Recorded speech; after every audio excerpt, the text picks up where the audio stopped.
So, g'day people, how you going today? Here I have a brick. You know what a brick is for? It's actually build a house. Usually it's to build buildings. And in English, we like to use this in sentences in certain ways. So, someone who actually lays these is called a brickie.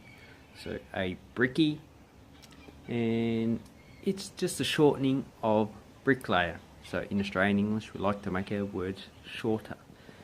So the next way we like to use this brick is someone who is as thick as a brick or as dumb as a brick.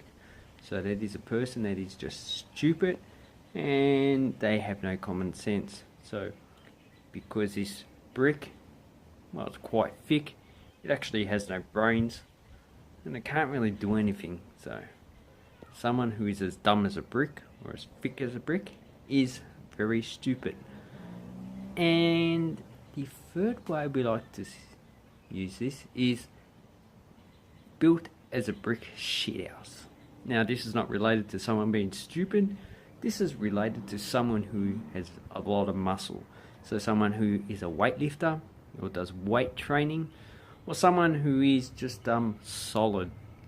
So when they're small to when they're big, they are just very muscly.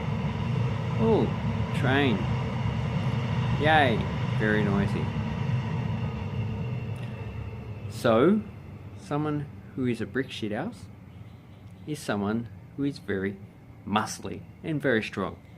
So, but you can put them two together. So, gee, you can use the sentence or gee man, you are built as a brick shithouse, but it's a pity that you are as dumb as a brick. So let's say someone who is very strong but stupid at the same time. So I hope you learned something today, and I hope you don't get any trains built next to your house because they're just very noisy. Thank you very much. Have an awesome day, people. Bye bye.